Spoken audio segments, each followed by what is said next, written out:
ನಮಸ್ಕಾರ, ನಾನು ಸಾನ್ವಿಕಾ ಯಶೆಟ್ಟಿ. ನಮ್ಮ ಶಾಲಾ ವಾರ್ತೆಗಳು ಸಂಚಿಕೆ 9ಕ್ಕೆ ಸ್ವಾಗತ. ದೇಶದ ಪ್ರಧಾನಿ ಶ್ರೀ ನರೇಂದ್ರ ಮೋದಿ ಅವರು 119ನೇ ಮನ್ ಕಿ ಬಾತ್ ಕಾರ್ಯಕ್ರಮದಲ್ಲಿ ಸೂಚಿಸಿದಂತೆ ಶಾಲೆಯಲ್ಲಿ ಒಂದು ದಿನ ವಿಜ್ಞಾನಿಯಾಗಿ ಕಾರ್ಯಕ್ರಮ ಆಚರಣೆ. ಶಾಲೆಯಲ್ಲಿ ವಿದ್ಯಾರ್ಥಿಗಳಿಗೆ ಪ್ರಯೋಗಾತ್ಮಕ ಚಟುವಟಿಕೆಗಳು. ಒಂದು ದಿನದ ವಿಜ್ಞಾನಿಯಾಗಿ ಎಂದು ದೇಶದ ಪ್ರಧಾನಿ ಶ್ರೀ ನರೇಂದ್ರ ಮೋದಿ ಅವರು 119ನೇ ಮನ್ ಕಿ ಬಾತ್ ಕಾರ್ಯಕ್ರಮದಲ್ಲಿ ಸೂಚಿಸಿದಂತೆ ಶಾಲೆಯಲ್ಲಿ ವಿದ್ಯಾರ್ಥಿಗಳಿಗೆ ಪ್ರಯೋಗಾತ್ಮಕ ಚಟುವಟಿಕೆಗಳನ್ನು ಹಮ್ಮಿಕೊಳ್ಳಲಾಯಿತು. ಕಾರ್ಯಕ್ರಮದ ಭಾಗವಾಗಿ ವಿದ್ಯಾರ್ಥಿಗಳು ಕಟೀಲಿನ Shri Durga caps foundation science ಪಾರ್ಕ್ಗೆ ಭೇಟಿ ನೀಡಿದರು. ಅಲ್ಲಿನ ವೈಜ್ಞಾನಿಕ ಕೌತುಕಗಳ ಪರಿಚಯ, ಮಾಹಿತಿ ಸಂಗ್ರಹ, ವೈಜ್ಞಾನಿಕ ಉಪಕರಣಗಳ ಬಳಕೆ ಇತ್ಯಾದಿಗಳ ಬಗ್ಗೆ ತಿಳಿದುಕೊಂಡರು. ಶಾಲೆಯಲ್ಲಿ ವಿದ್ಯಾರ್ಥಿಗಳು ವಿಜ್ಞಾನಿಗಳಂತೆ ಆಲೋಚಿಸಿ ಪ್ರಯೋಗಗಳ ಮೂಲಕ ಜ್ಞಾನವನ್ನು ಪಡೆಯುವ ಹಲವು ಅಭ್ಯಾಸಗಳನ್ನು ಮತ್ತು ವಿಭಿನ್ನ ವೈಜ್ಞಾನಿಕ ತಜ್ಞರ ಪಾತ್ರ ವಹಿಸಿ ಕಿರು ಪ್ರಹಸನಗಳನ್ನು ಮಾಡಿದರು. ಲ್ಯಾಬೋರೇಟರಿ ಪರೀಕ್ಷೆಗಳು, ಸರಳ ವಿಜ್ಞಾನದ ಪ್ರಾಯೋಗಿಕ ಪ್ರಾತ್ಯಕ್ಷಿಕೆಗಳು, ಮಾದರಿ ತಯಾರಿಕೆ, ಹೊಸ ಆವಿಷ್ಕಾರಗಳ ಮೂಲಕ ವಿಜ್ಞಾನ ಕ್ಷೇತ್ರದ ಹೊಸತನವನ್ನು ಅರಿತುಕೊಂಡರು. HCL ಫೌಂಡೇಶನ್ ಆಯೋಜಿಸಿದ ದಕ್ಷಿಣ ಭಾರತ ವಲಯ ಮಟ್ಟದ ಕ್ರೀಡಾಕೂಟ.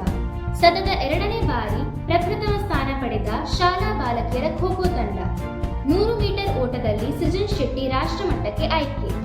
HCL ಫೌಂಡೇಶನ್ ಆಯೋಜಿಸಿದ ದಕ್ಷಿಣ ಭಾರತ ವಲಯ ಮಟ್ಟದ ಕ್ರೀಡಾಕೂಟವು ತುಮಕೂರಿನ ಮಹಾತ್ಮ ಗಾಂಧಿ ಜಿಲ್ಲಾ ಕ್ರೀಡಾಂಗಣದಲ್ಲಿ ಜರುಗಿತ್ತು. ಈ ಪಂದ್ಯಾವಳಿಯಲ್ಲಿ ಕರ್ನಾಟಕ ರಾಜ್ಯವನ್ನು ಪ್ರತಿನಿಧಿಸಿ ಶಾಲಾ ಬಾಲಕಿಯರ ಖೋ-ಖೋ ತಂಡವು ಪ್ರಥಮ ಸ್ಥಾನ ಮತ್ತು 100 ಮೀಟರ್ ಓಟದಲ್ಲಿ ಸೃಜನ್ ಶೆಟ್ಟಿ ದ್ವಿತೀಯ ಸ್ಥಾನ ಪಡೆದು ರಾಷ್ಟ್ರಮಟ್ಟದ ಪಂದ್ಯಾಟಕ್ಕೆ ಆಯ್ಕೆಯಾಗಿರುತ್ತಾರೆ. ಯಕ್ಷಧ್ರುವ ಪಟ್ಲ ಫೌಂಡೇಶನ್ ಟ್ರಸ್ಟ್ ಮಂಗಳೂರು ಇದರ ವತಿಯಿಂದ ಕಟೀಲು ಎಕ್ಕಾರು ಘಟಕದ ನೇತೃತ್ವದಲ್ಲಿ ಯಕ್ಷ ಶಿಕ್ಷಣ ನಾಟ್ಯ ಅಭ್ಯಾಸದ ಉದ್ಘಾಟನೆ. ಯಕ್ಷಧ್ರುವ ಪಟ್ಲ ಫೌಂಡೇಶನ್ ಟ್ರಸ್ಟ್ ಮಂಗಳೂರು ಇದರ ವತಿಯಿಂದ ಯಕ್ಷಧ್ರುವ ಪಟ್ಲ ಫೌಂಡೇಶನ್ ಕಟೀಲು ಎಕ್ಕಾರು ಘಟಕದ ನೇತೃತ್ವದಲ್ಲಿ ಯಕ್ಷ ಶಿಕ್ಷಣ ನಾಟ್ಯ ಅಭ್ಯಾಸ ತರಬೇತಿಯ ಉದ್ಘಾಟನೆ ನಡೆಯಿತು. ಯಕ್ಷಧ್ರುವ ಪಟ್ಲ ಫೌಂಡೇಶನ್ ಕಟೀಲು ಎಕ್ಕಾರು ಘಟಕದ ಅಧ್ಯಕ್ಷರಾದ ಶ್ರೀ ಗಿರೀಶ್ ಶೆಟ್ಟಿ ಕಾರ್ಯಕ್ರಮ ಉದ್ಘಾಟಿಸಿದರು.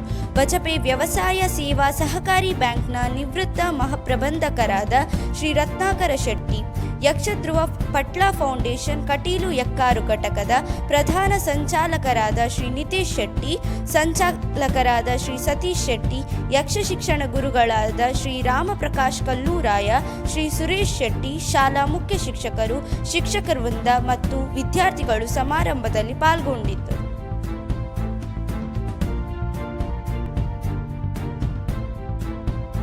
ಎಲ್ಲರಿಗೂ ನಮಸ್ಕಾರ. ಈ ಸಂಚಿಕೆಯಲ್ಲಿ ನಮ್ಮೂರ ಶಾಲೆಗೆ ನಮ್ಮವರ ಕೊಡುಗೆ ಎಂಬ ವಿಶೇಷ ವರದಿ ಪ್ರಕಟವಾಗುತ್ತಿದೆ.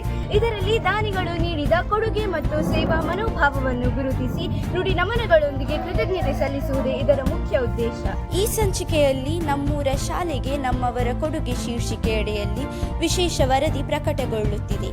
ನಮ್ಮ ಶಾಲೆ ನಮ್ಮೂರ ಹೃದಯ ದೇಗುಲದಂತೆ, ಅರಿವಿನ ಜ್ಞಾನ ಭಂಡಾರದ ಬೆಳಕಿನ ದೀಪದಂತೆ ಕಂಗೊಳಿಸುತ್ತಿದೆ. ಶಿಕ್ಷಣದ ಜೊತೆಗೆ ಸಂಸ್ಕಾರ, ಮೌಲ್ಯ, ಬದುಕಿನ ಪಾಠಗಳೆಲ್ಲವೂ ಇಲ್ಲಿ ಲಭ್ಯ.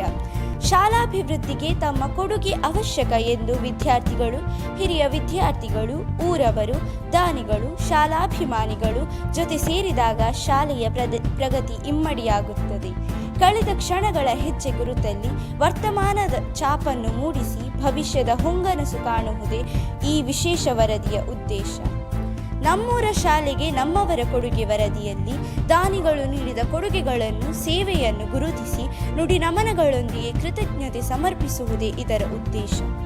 2024-25ನೇ ಸಾಲಿನ 10ನೇ ತರಗತಿಯ ವಿದ್ಯಾರ್ಥಿಗಳು ತಮ್ಮ ಶಾಲಾ ಕೊಡುಗೆಯಾಗಿ 25,000 ರೂಪಾಯಿ ಮೌಲ್ಯದ ಧ್ವನಿವರ್ಧಕವನ್ನು ನೀಡಿದ್ದು, ಶಾಲಾ ಸಭಾಭವನದಲ್ಲಿ ಇದನ್ನು ಅಳವಡಿಸಲಾಗಿದೆ. ವಿದ್ಯಾರ್ಥಿಗಳ ಪಠ್ಯ ಮತ್ತು ಸಹಪಠ್ಯ ಚಟುವಟಿಕೆಗಳಿಗೆ ಪರಿಣಾಮಕಾರಿಯಾಗಿ ಬಳಸಲಾಗುತ್ತಿದೆ. ಶಾಲಾ ಹಿರಿಯ ವಿದ್ಯಾರ್ಥಿ ಅಮೃತೇಶ್ ಭಂಡಾರಿ ಇವರು ಶಾಲೆಗೊಂದು ಸುಂದರ ನಾಮಫಲಕವನ್ನು ನೀಡಿದ್ದು ಶಾಲೆಯ ಸೌಂದರ್ಯವನ್ನು ಹೆಚ್ಚಿಸಿದೆ. ಶಿಕ್ಷಣ ಸಚಿವಾಲಯ, ಶಾಲಾ ಶಿಕ್ಷಣ ಮತ್ತು ಸಾಕ್ಷರತಾ ಇಲಾಖೆ, ಭಾರತ ಸರ್ಕಾರ, ನವದೆಹಲಿ ಇವರ ಆದೇಶದಂತೆ ಈಕೋ ಕ್ಲಬ್ ಅಡಿಯಲ್ಲಿ ಡಾಲ್ಫಿನ್ ಸಂರಕ್ಷಣಾ ಜಾಗೃತಿ ಕಾರ್ಯಕ್ರಮ.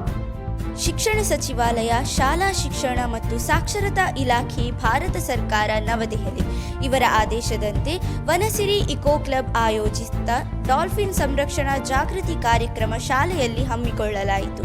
ವಿದ್ಯಾರ್ಥಿಗಳಿಗೆ ಡಾಲ್ಫಿನ್ ಸಂರಕ್ಷಣೆ ಬಗ್ಗೆ ಸಾಕ್ಷ್ಯ ಚಿತ್ರವನ್ನು ತೋರಿಸಲಾಯಿತು ಹಾಗೂ ವಿದ್ಯಾರ್ಥಿಗಳಿಗೆ ಡಾಲ್ಫಿನ್ ಸಂರಕ್ಷಣೆಯ ಬಗ್ಗೆ ಚಿತ್ರಕಲಾ ಸ್ಪರ್ಧೆಯನ್ನು ಏರ್ಪಡಿಸಲಾಗಿತ್ತು. ಶಾಲಾ ಮುಖ್ಯೋಪಾಧ್ಯಾಯರು ಶ್ರೀಮತಿ ಇಂದಿರಾ ಎನ್ ರಾವ್ ಪ್ರತಿಜ್ಞಾ ವಿಧಿ ಬೋಧಿಸಿದರು.